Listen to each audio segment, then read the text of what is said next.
इयम् आकाशवाणी सम्प्रति वार्ताः श्रूयन्ताम्। प्रवाचकः नरेन्द्रदत्त सेमवालः।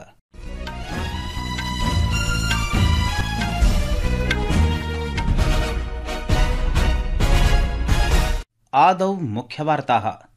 प्रशासनेन शिक्षया सह चिकित्साकेन्द्राणि यावत् सम्पर्कजालं वर्धनाय तमिलनाडु उत्तरप्रदेशयोः तिरुपति पाकला कटपाडी रेलमार्गस्य द्विगुणीकरणं स्वीकृतम्।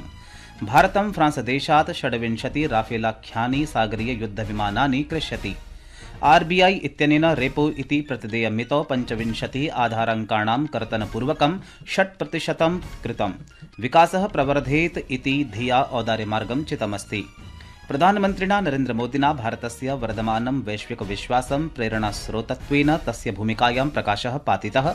अपि च चीनदेशेन प्रत्युत्तरात्मकायां गतिविधौ अमेरिकादेशीये आयाते 84% टैरिफाख्यम् आयातशुल्कः योजितः। वाशिंगटनस्योपरि च बलाद्भयप्रयोगस्य आक्षेपः प्रख्यापितः। अथ वार्ताः विस्तरेण। आन्ध्रप्रदेशे तमिलनाडुराज्ययोः तिरुपति पाकला कटपाडी एकलरेलमार्गखण्डस्य द्विगुणनं सर्वकारेण अनुमोदितमस्ति। केन्द्रीयमन्त्रिमण्डलस्य उपवेशने कृतानां निर्णयानां विषये अद्य नवदिल्ल्यां वार्ताहरान् सम्बोधयन् सूचनाप्रसारणमन्त्री अश्विनी वैष्णवः अवदत् यत् इयं परियोजना वेल्लोर तिरुपति नगरयोः शैक्षणिकचिकित्साकेन्द्रयोः मध्ये सम्पर्कं वर्धयिष्यति। तिरुपति से काटपाड़ी की डबलिंग 1332 करोड़ रुपीस का प्रोजेक्ट है ये। आप इस एरिया में देखेंगे बहुत सारा एग्रीकल्चर प्रोडक्ट है। फिर वेल्लूर और तिरुपति दोनों मेडिकल और एजुकेशन के बड़े हब बने। कंप्लीट रायलसीमा रीजन इस पूरे क्षेत्र में इस प्रोजेक्ट से बेनिफिट मिलेगा। 2 डिस्ट्रिक्ट्स आंध्रा की चित्तूर और तिरुपति और तमिलनाडु में वेल्लूर, इन 3 डिस्ट्रिक्ट्स को डायरेक्ट इस प्रोजेक्ट का बेनिफिट मिलेगा। जीरकपुर बाईपास मार्गम इत्यस्य षट्मार्गीय निर्माणम् अपि सर्वकारेण अनुमोदितम्। यस्य अनुमानितव्ययः 78 कोटि रूप्यकाणि वर्तते। श्री वैष्णवः अवदत् यत् पंजाब हरियाणा प्रदेशयोः विस्तृतं राजमार्गं 19.2 किलोमीटर मितं यावत् भविष्यति। भारतं फ्रांस देशात् 26 संख्याकानि राफेल इति उतग्र विमानानि क्रेष्यति। एतत् क्रयणम् आगामि दिवसेषु औपचारिकरूपं यास्यति। रक्षासूत्रानुसारं 26 संख्याकेषु राफेल इति उतग्रविमानेषु 22 विमानानि एकासनयुतानि, 4 आसनद्वययुतानि भविष्यन्ति। एतानि विमानानि भारतीय नौसेनायाः आवश्यकतानुसारं सज्जितानि करिष्यन्ते। भारतीय रिजर्व बैंक इत्यनेन अद्य स्वकीय रेपो दर इत्यस्मिन् 25 आधाराङ्काणाम् अपचितिः कृता अस्ति। येन मूल्यमिदं प्रतिशत सपाद षडङ्कतः अपचीय 6% जातम्।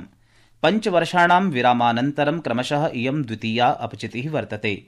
अनेन विकासः तीव्रतां भजते, यतोहि अनेन ऋणस्य प्रतिदेयं न्यूनं भवति।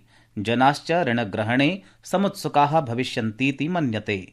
प्रधानमन्त्रिणा नरेन्द्रमोदिना अद्य सबलं प्रोक्तं यत् भारते विश्वस्य गभीरः विश्वासः वर्धते। देशस्य प्रयत्नाः परिणामाः च प्रेरणास्रोतांसि भवन्ति। श्रीमोदी उल्लेखम् अकरोत् यत् वैश्विक संस्थानानि अधुना भारतं प्रति पश्यन्ति सन्ति, यतोहि भारतस्य प्रगतिः अन्येषां मार्गं प्रशस्तं करोति। ध्यानास्पदं वर्तते यत् प्रधानमन्त्री अद्य नवदिल्ल्यां नवकार महामन्त्र दिवसस्य अवसरे आयोजिते कार्यक्रमे सम्बोधयन् आसीत्। सः एतत् वक्तव्यं जैनदर्शनेन सह संयोज्य परस्पर सहयोगेन जीवनं वर्धते इति अवधानं दत्तवान्। जैन धर्म हमें बाहरी दुनिया नहीं, खुद को जीतने की प्रेरणा देता है। जब हम खुद को जीतते हैं हम अरिहंत बनते हैं। और इसलिए नवकार महामंत्र मांग नहीं है, ये मार्ग है। एक ऐसा मार्ग जो इंसान को भीतर से शुद्ध करता है, जो इंसान को सौहार्द की राह दिखाता है। भारते निर्मितानाम् अधिकाधिकानां वस्तूनां क्रयणं करणीयम्, अपि च अन्याः अपि तादृशं कर्तुं प्रोत्साहिताः करणीयाः इति उक्त्वा प्रधानमन्त्री स्थानीय उत्पादान् प्रवर्धयितुम् अपि जनानाम् आह्वानं कृतवान्। सः स्थानीयात् वैश्विकं भवितुम् अस्य आवश्यकताम् अधोरेखितवान्। साथियों, जब मैं वोकल फॉर लोकल कहता हूं, जो सामान बना है भारत में, जो बिके भारत में भी और दुनिया भर में, जिस सामान को बनाने में किसी भारतीय के पसीने की खुशबू हो, जिस सामान में भारत की मिट्टी की महक हो, हमें उसे खरीदना है और दूसरों को भी प्रेरित करना है।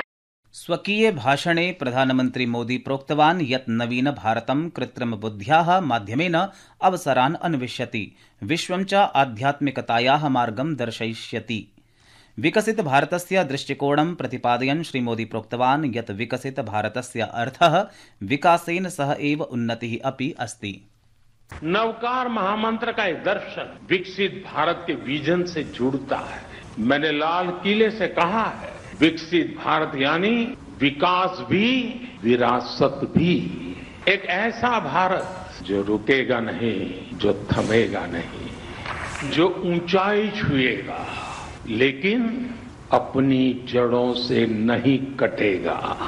विकसित भारत अपनी संस्कृति पर गर्व करेगा, इसलिए हम अपने तीर्थंकरों की शिक्षाओं को सहेजते हैं। संस्कृतवार्तायाः संस्करणम् इदानीम् आकाशवाणीतः प्रसार्यते। सममेव अयं कार्यक्रमः आकाशवाण्याः अन्तर्जालपटले www.newsonair.com इत्यत्र अथ न्यूज़ ऑन AIR इति चलदूरभाषीय तन्त्रांशे अपि उपलब्धो भविष्यति। प्रधानमन्त्री अमेरिकायाः आयातिते चीनेन अमेरिकातः आयातितेषु वस्तुषु 84% अतिरिक्त शुल्कः संस्थापितुं घोषणा कृता अस्ति। चीनस्य वित्तमन्त्रालयेन कथितम् अस्ति यत् नवीनशुल्कः अप्रैल मासस्य 10 दिनाङ्कात् मध्यरात्रितः प्रभावम् आनेष्यति। इतः पूर्वम् अमेरिकायाः राष्ट्रपतिना डोनाल्ड ट्रम्पेन चीनदेशात् आयातितेषु वस्तुषु 4.1% शुल्कः संस्थापितः आसीत्। अद्य प्रकाशिते एकस्मिन् श्वेतपत्रे चीनेन आरोपः प्रख्यापितः यत् व्हाइट हाउस इत्यनेन वैश्विक व्यापार व्यवस्थायाः वैश्विक औद्योगिक आपूर्ति श्रृङ्खलानां सुरक्षायाः स्थिरतायाः च गम्भीरहानिः कृता अस्ति। अस्मिन् मध्ये चीनः अकथयत् यत् बीजिंगः एतत् समाधातुं वाशिंगटनेन सह संवादं कर्तुम् इच्छति। अमेरिकायाः राष्ट्रपति डोनाल्ड ट्रम्पः चीनदेशात् आयातितेषु वस्तुषु 4.1% आयातशुल्कः संस्थापितवान्। नवीन आयात संरचना चीनद्वारा अमेरिकी आयातेषु वस्तुषु प्रख्यापितं 34% आयातशुल्कं प्रतिग्रहीतुं ट्रम्पस्य प्रत्युत्तररूपेण समुपागच्छत्। केन्द्रीय वित्तमन्त्रिणा निर्मला सीतारमणवर्यया उक्तं यत् वैदेशिक निवेशकेभ्यः प्रतिस्पर्धात्मक उन्नत्यवसराय अवसरदानार्थं तेषां प्रतिपुष्ट्यर्थं च भारतप्रशासनपक्षतः उत्थाप्यमानानां पदक्षेपाणां प्रशंसा कृता। लण्डननगरे आयोजिते भारत यूके इत्येतयोः निवेशकानां चक्रमञ्चीय सम्मेलने भाषमाणया सीतारामणेन सातत्यपूर्णा वृद्धिं स्थिरीकरणे नवभारतदेशस्य आकारदाने च बहुपक्षीय समर्थनस्यापि प्रशंसा कृता। निवेशाय निवेशकेभ्यश्च अनुकूल वातावरण सन्नद्धताय प्रक्रियाणां प्राशासनिक परिष्काराणां च वर्धापनाय तया प्राशासनिक सत्प्रयासाः प्रशंसिताः। Over the last 2.5 decades, globalization has presented India with unprecedented opportunity in trade, in investment and also in technical advancement. As a trusted investment destination, India has attracted cumulative gross FDI, that is the foreign direct investment inflows, exceeding $1 trillion since 2000. Investor-friendly policies, a vibrant innovation ecosystem and improving global competitiveness continue to attract capital and technology into our country. अद्य नेपालस्थे काठमाण्डु नगरे बहुक्षेत्रीय प्रौद्योगिक्या सह आर्थिक सहयोगाधारितस्य BIMSTEC इत्याख्यस्य समूहस्य नेतृत्वे कृषिमन्त्रिणां तृतीयं सम्मेलनं समायोजितम्।